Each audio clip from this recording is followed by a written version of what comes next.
Today's reading entitled Without a Wedding Garment. The parable of the wedding garments opens before us a lesson of the highest consequences.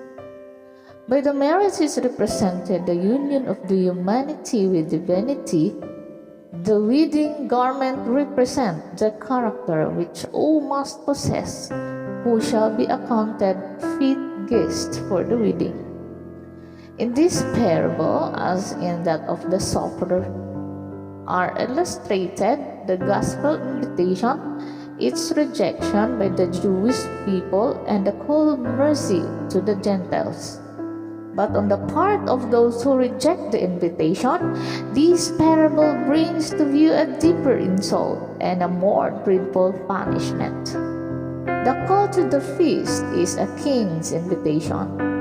It proceeds from the one who is vested with the power to command.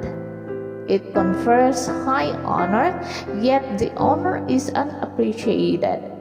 The king's authority is despised, while the householder's invitation was regarded with indifference. The king's is met with insult and murder. They treated his servants with scorn, despitefully using them and slaying them. The householder, on seeing his invitation slighted, declared that none of the men who are bidden should taste of his supper. But for those who have done despite to the king, more than exclusion from his presence and his table is decreed. He sent forth his armies and destroyed those murderers and burned up their cities. In both parables, the feast is provided with guests, but the second shows that there is a preparation to be made by all who attend the feast. Those who neglect these preparations are cast out. The king came in to see the guests, and saw there a man which had not on a wedding garment, and he said unto him, Friend, how comest thou in hither not having a wedding garment? And he was speechless. Then said the king to the servant, Bind him hand and foot, and take him away, and cast him into outer darkness. There shall be weeping and gnashing of teeth. The call to the feast had been given by Christ's disciples. Our Lord had sent out the 12 and after the 70, proclaiming that the kingdom of God was at hand, and calling upon men to repent and believe the gospel. But the call was not heeded.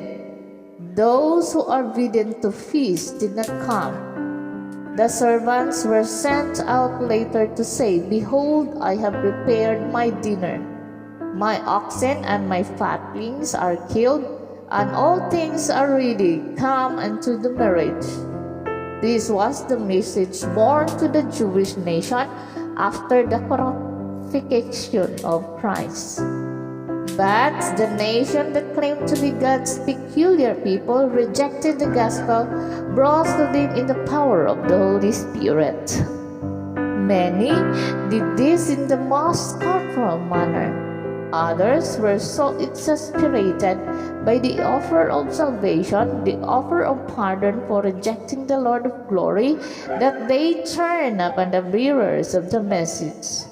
There was a great persecution.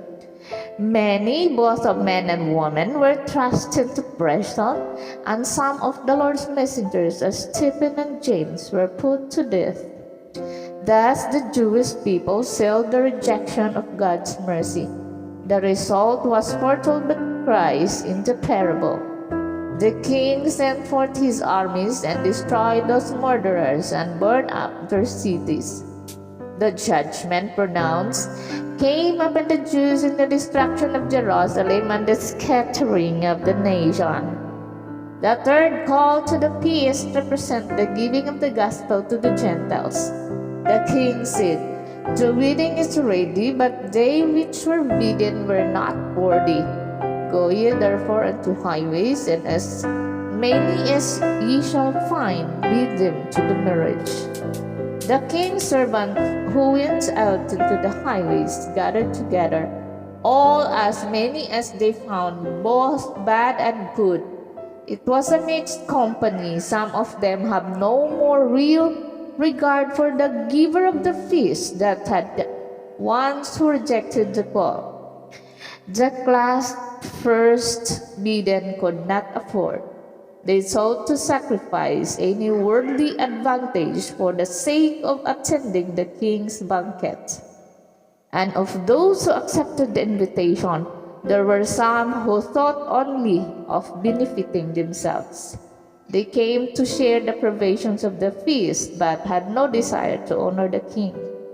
When the king came into the view, the guest, the real character of all was revealed.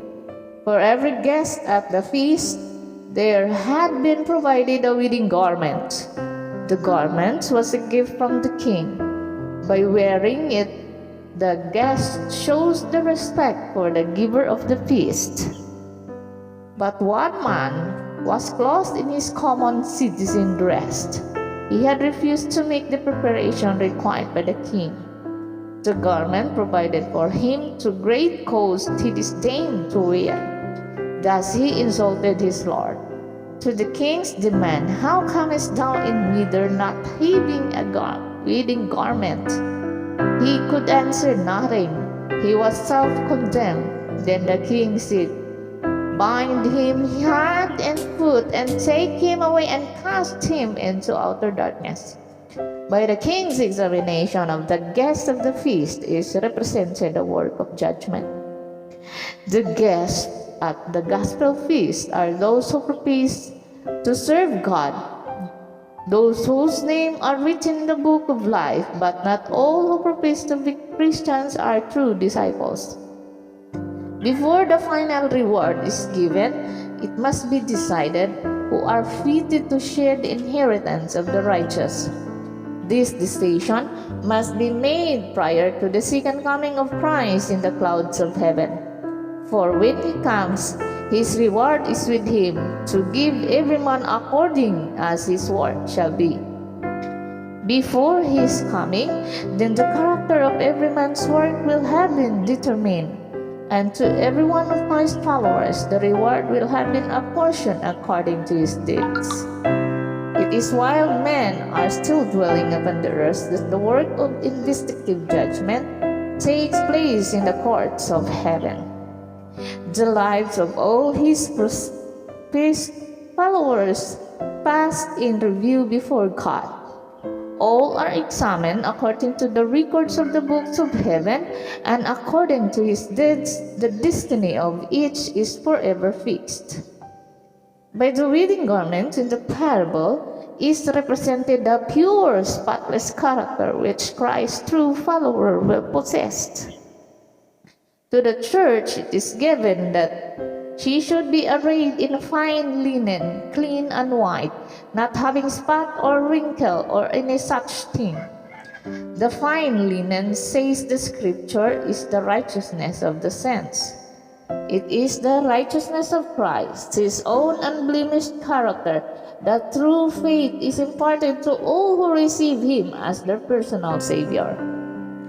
The white robe of innocence was worn by our first parents when they were placed by God in holy Eden.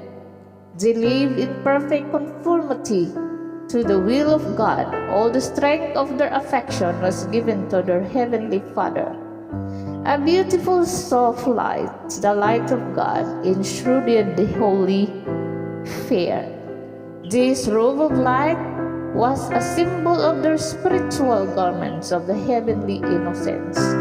Had they remained true to God, it would ever have continued to enshroud them. But when sin entered, they severed their connection with God, and with the lights that had encircled them departed. Naked and ashamed, they tried to supply the place of the heavenly garments by sewing together fig leaves for a covering.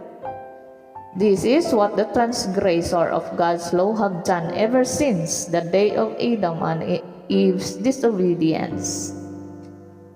They have sewed together fig leaves to cover the nakedness caused by transgression. They have worn the garments of their own devising. By works of their own, they have tried to cover their sins and make themselves acceptable with God. But this they can never do. Nothing can man devise to supply the place of his lost robes of innocence. No fig leaves garment, no worldly citizen's dress can be worn by those who sit down with Christ and angels at the marriage supper of the Lamb. Only the covering which Christ himself has provided can make us meet to appear in God's presence. This covering, the robe of his own righteousness, Christ will put upon every repenting, believing soul. I counsel thee, he said, to buy of me white raiment, that thou mayest be clothed, and that the shame of thy nakedness do not appear. This robe, woven in the loom of heaven, has in it not on one thread of human devising. Christ, in his humanity, wrought out a perfect character, and this character he offers to impart to us. All our righteousness are as filthy rags. Everything that we of themselves can do is defiled by sin. But the Son of God was manifested to take away our sins, and in him is no sin. Sin is defined to be the transgression of the law.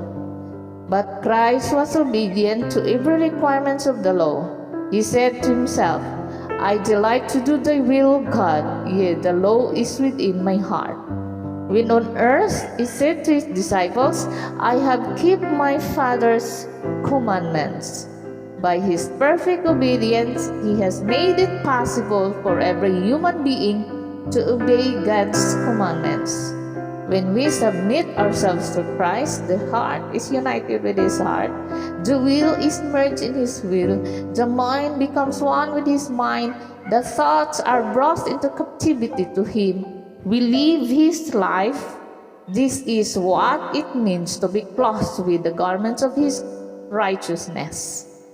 Then, as the Lord looks upon us, he says, not the fig leaf garment, not the nakedness and deformity of sin, but his own robe of righteousness, which is perfect obedience to the law of Jehovah.